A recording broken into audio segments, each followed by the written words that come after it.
Hello friends, welcome back to our channel Usha's world.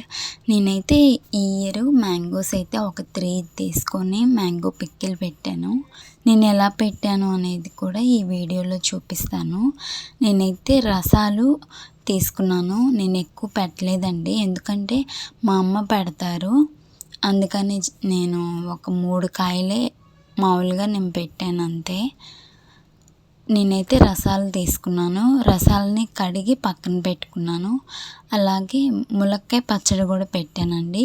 అది మీకు next వీడియోలో వస్తుంది. మ్యాంగోస్ కట్ చేసుకుంటున్నాను చిన్న చిన్న పీసెస్గా.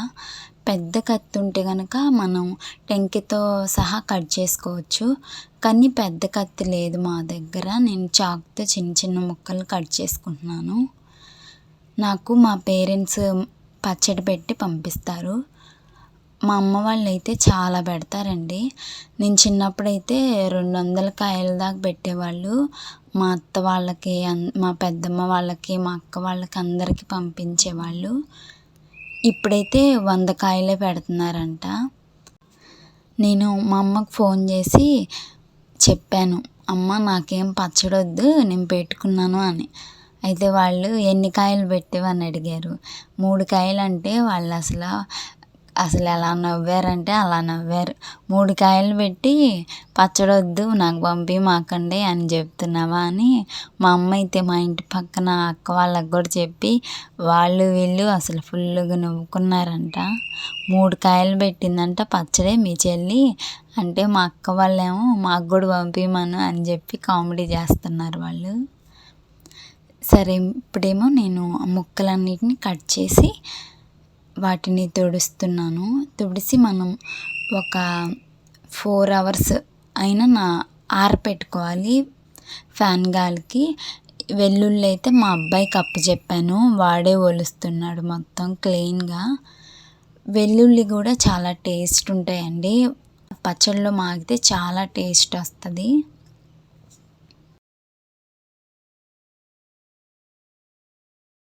నేను ఇక్కడ ఆవాలు వేయించుకుంటున్నాను.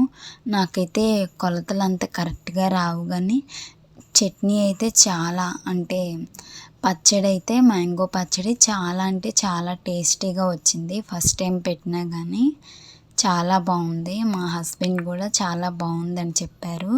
నేనైతే కొంచెం మెంతులు తీసుకొని వేడి చేస్తున్నాను.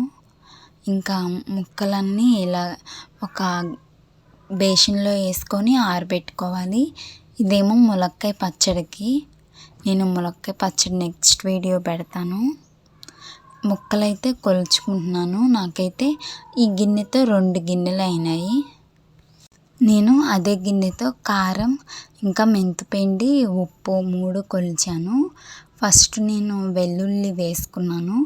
వెల్లుల్లి వేసుకొని మొత్తం ఒకసారి కలిపేసేయాలి. వెల్లుల్లి వేయడం వలన మనం మామిడికాయ గుజ్జు ఒక్కటి ఉన్నా కానీ ముక్కలు అయిపోయినా కానీ వెల్లుల్లి ఉంటుంది కదా, ఆ టేస్ట్తోనైనా తినేసేయచ్చు.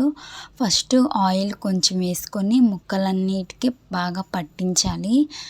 ఆయిల్ ఎక్కువ అంటే ఆయిల్ వేసి ముక్క కలపడం వల్ల ఇంకొక 5 మినిట్స్ అలా వదిలేస్తే ఏమైందంటే ఆ ఆయిల్ అనేది ముక్కకు పట్టి పాడవకుండా ఉంటుంది, ముక్క గట్టిగా ఉంటుంది. బాగా మిక్స్ చేసుకోవాలి. నేను నెక్స్ట్ ఏంటంటే మెంతిపిండి ఆవు పిండి ఉంటుంది కదా, అదైతే ఒక పావు కప్పు వేసానండి. పావు కప్పు వేసి మిక్స్ చేశాను. ముక్కలు వేసేసి మొత్తం కలిపేసాను.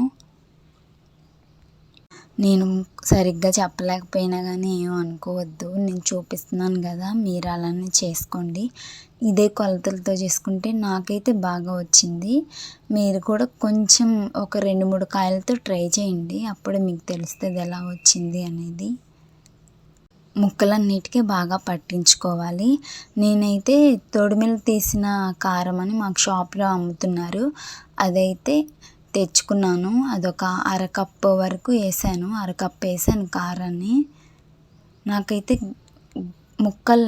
చట్నీలో గుజ్జు ఎక్కువ కావాలండి. మా పిల్లలు ఇడ్లీలో దోశలో వేసుకుంటారు, అందుకే నేను కొంచెం కారం ఎక్కువగానే వేసుకుంటాను. మంట అయితే తక్కువే ఉందండి, మంట అయితే ఎక్కువ లేదు. ఇంకా కారం వేసుకొని మనం బాగా పట్టించుకోవాలి. నేను షాప్లో కొన్నా కదండి, కారం అయితే అంత మంటగా ఏం లేదు. నేను ఉప్పు కూడా ఒక పావు కప్పు వేసుకున్నాను. చాలకపోతే మళ్ళీ వేసుకోవచ్చులే అనుకున్నాను. ఉప్పు ఎక్కువైనా మళ్ళీ పచ్చడంతా కసింగా ఉంటుంది. ఈ వీడియో మా అమ్మ వాళ్ళకి పెట్టాలి, ఎందుకంటే వాళ్ళు నన్ను ఎగతాళి చేస్తున్నారు 3 కాయలు పెట్టావు అని. అందుకని ఈ వీడియో తీసి వాళ్ళకి కూడా షేర్ చేస్తాను. నేను ఈ గిన్నెలో అయితే కొంచెం అడుగున నూనె వేసుకొని నేను ఈ ముక్కలన్నిటిని అందులో వేసి మొత్తం ఇలా సర్దుకొని దానిపైన ఆయిల్ పోసానండి. నేను ఆయిల్ కూడా మంచి పల్లి నూనె పోసాను. టేస్ట్ అయితే చాలా బాగుంది. మనం పచ్చడి ఎలా వచ్చింది అనేది కూడా మనం చట్నీ చూసే చెప్పొచ్చు. మ్యాంగో పికిల్ చూసే చెప్పేయచ్చు ఎలా వచ్చింది అనేది. నేను 3 days తర్వాత ఎలా ఉందనేది కూడా నేను లాస్ట్లో వీడియో పెడతాను. కొత్తగా నా ఛానల్ చూస్తున్న వాళ్ళు ప్లీజ్ అండి ఒకసారి నా ఛానల్లోకి వెళ్ళి నా వీడియోస్ అన్నీ చూడండి. మీకు నచ్చితేనే నా ఛానల్ని సబ్స్క్రైబ్ చేసుకోండి. కొంచెం నేను కూడా ప్రాబ్లమ్స్లో ఉన్నాను. కొంచెం ఎక్కువ సబ్స్క్రైబర్లు వస్తే మానిటైజేషన్ కూడా అవుతుంది కదా, అందుకని ప్లీజ్ అండి సబ్స్క్రైబ్ చేసుకుంటారు కదా. నా వీడియోస్ అన్నీ కూడా చూడండి. థ్యాంక్ యూ అండి. Thank you for watching.